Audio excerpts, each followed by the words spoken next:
हज़ारों गम हैं, हज़ारों गम हैं, खुलासा कौन करें। हज़ारों गम हैं, खुलासा कौन करे। मैं मुस्कुरा देता हूँ, अब तमाशा कौन करे। क्या बात है।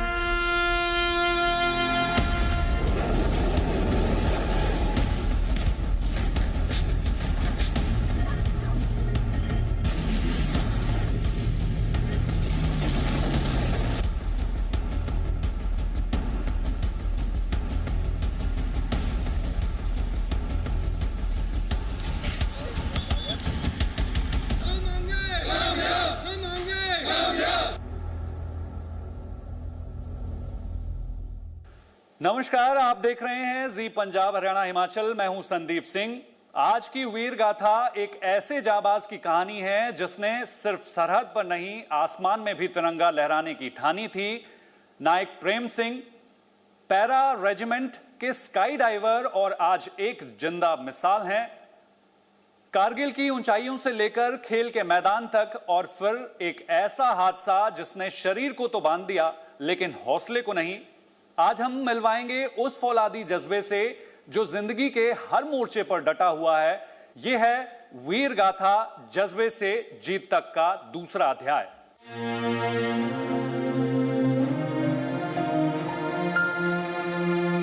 ये कहानी है नायक प्रेम सिंह की। पैरा फील्ड रेजिमेंट का वो जांबाज, एक ऐसा नाम जिसने जमीन पर ही नहीं आसमां में भी वीरता की नई परिभाषा लिखी।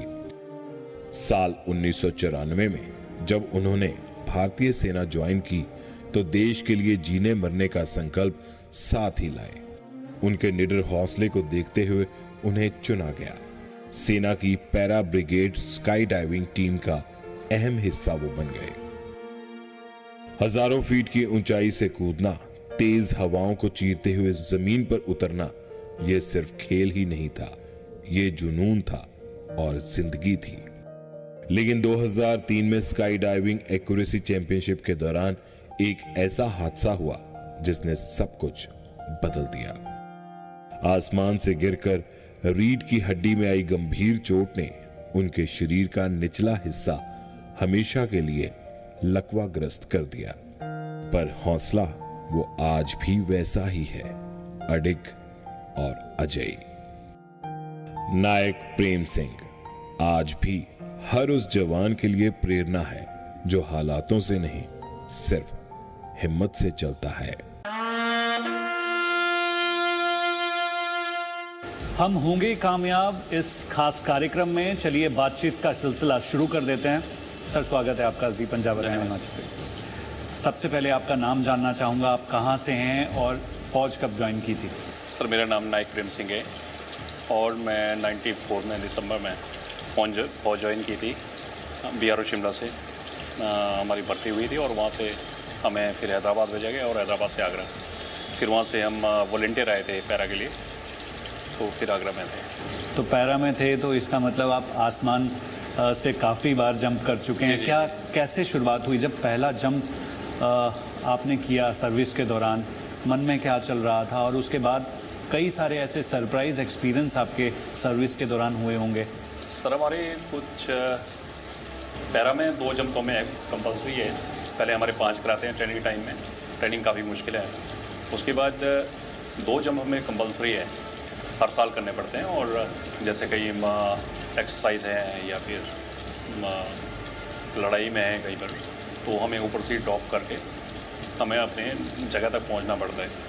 मगर 97 में मैंने स्काई डाइविंग एडवेंचर का किया तो एक मन में थी कि पहले तो हम स्टैटिक लाइन से करते थे, राउंड के कैनोपी से जंप मारा और आपका छाता खुल जाएगा, आप सीधा लैंड करोगे 1250 फीट से।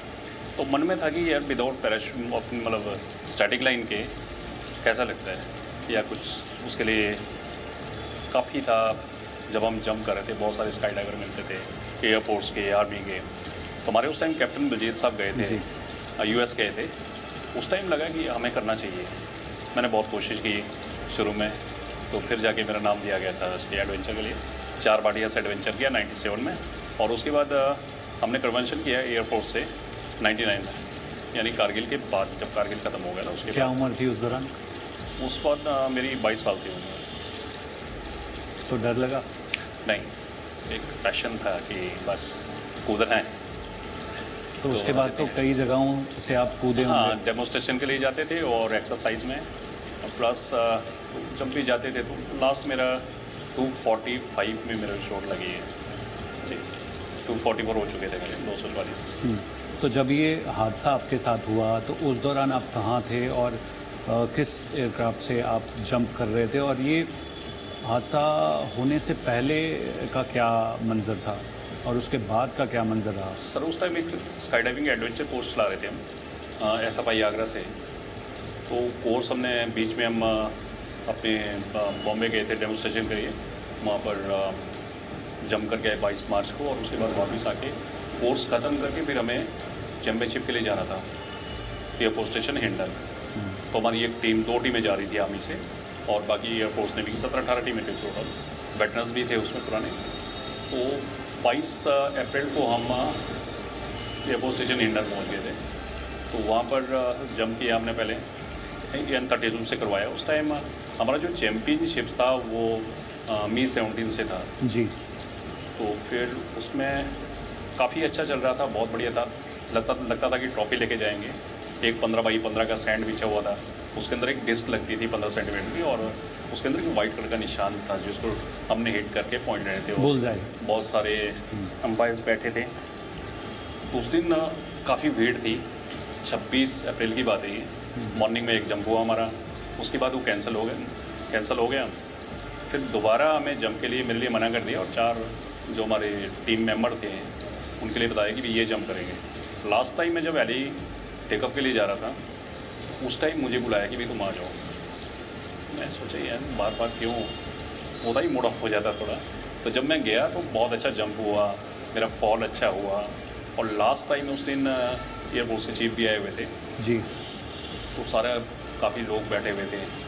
तो लास्ट में तकरीबन 600 फीट पे जब मैं फाइनल अप्रोच के लिए आया, तो उस टाइम मुझे लगा कि ओवर शूट कर रहा हूँ मैं टारगेट को। तो मैं शॉर्ट सर्किट लेके 100 फीट पे मैं फाइनल अप्रोच में आया। उसके बाद अचानक कैनोपी कोलैप्स हो गया लेफ्ट साइड से, और मैं टारगेट के नीचे फॉल कर गया, फ्री फॉल टारगेट के पास जी। उससे तकरीबन 10 फीट की दूरी थी टारगेट से, और वहीं पर मेरा इंजरी हुआ है। तो जब होश आया कहाँ थे? मैं होश में था, बस विद इन 5-6 सेकेंड मेरी आंखें बंद हुई। जब मैंने आंखें खोली तो देखा इलाके को कुछ नहीं हिल रहा है, और उस टाइम मेरे को पेन भी नहीं हुआ।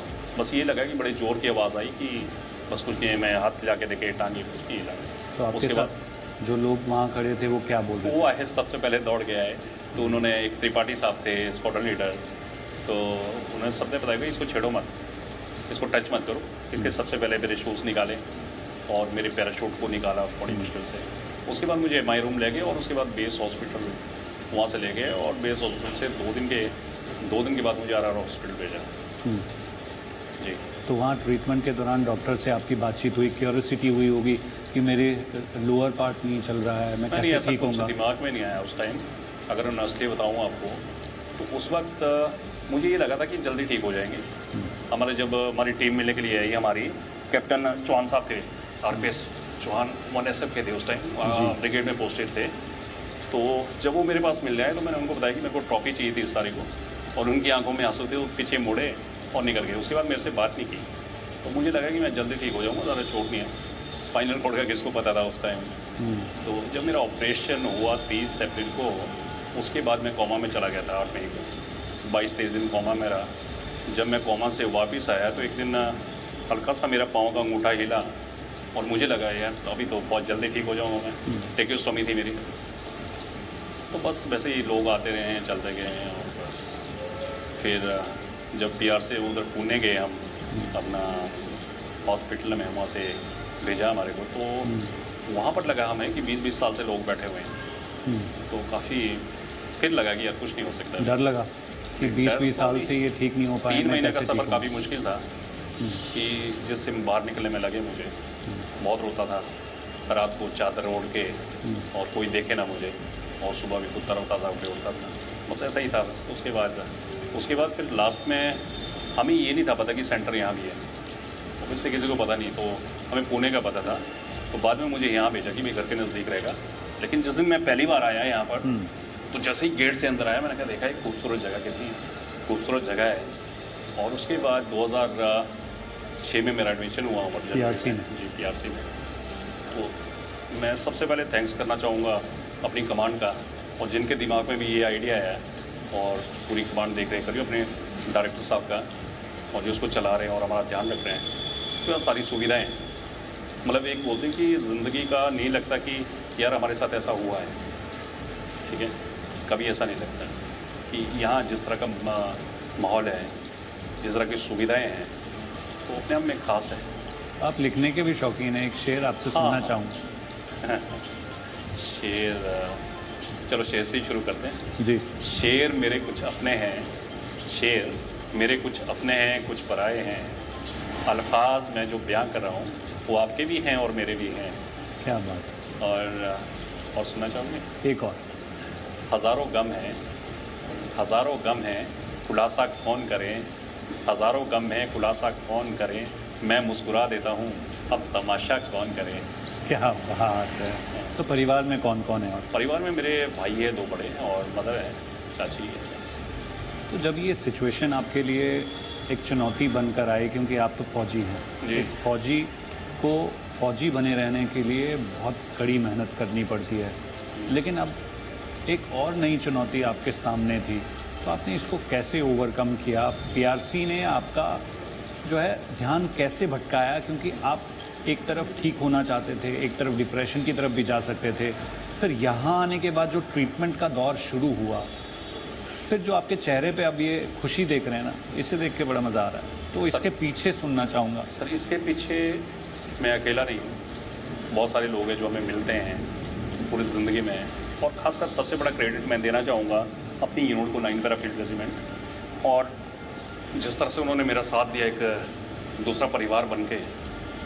और फिर उसके बाद एडवेंचर करते थे, तो इन चीज़ों के लिए तो तैयार रहना पड़ता है आपको, कभी कुछ भी हो सकता है। और ख़ासकर स्काई डाइविंग है, तो कभी लगा नहीं ऐसा। वही 3 महीने जो मेरे गए, मेरे पास 2 प्रेम खड़े हो जाते थे साइड में, और एक बोलता था तू ख़त्म हो गया, दूसरा बोलता था तो। फिर लास्ट में 3 महीने के बाद मुझे ये सॉल्यूशन मिला कि यार मैं अगर रोऊंगा मेरे पास कोई नहीं आएगा, लोग दूर भागेंगे, तो मुस्कान ही मेरी है। तो मैंने शेर बता दिया आपको, हज़ारों गम है, खुलासा कौन करे, मैं मुस्कुरा देता हूँ, तमाशा कौन करे। तो किसी को बोलने के लिए कुछ नहीं रहता। तो आई थिंक ये ज़िंदगी बहुत खूबसूरत है। बहुत सारे लोगों को देखता हूँ मैं कि मतलब हार जाते हैं ज़िंदगी से, सब कुछ होते हुए, लेकिन मैं बोलता हूँ इसको जियो यार, बहुत खूबसूरत है। यहाँ हाथ पाँव काम नहीं करते। चलो हमारे लिए एक ये है पॉजिटिव कि हम PRC में रह रहे हैं। तो इसके अलावा भी बहुत सारी प्रॉब्लम्स आती हैं। मुझे डॉक्टर ने 4 बार मना कर दिया, वैसा नहीं हो सकता। अभी 2019 में जी डॉक्टर ने साफ मना कर दिया था कि इसको वापस ले जाओ, कुछ नहीं हो सकता।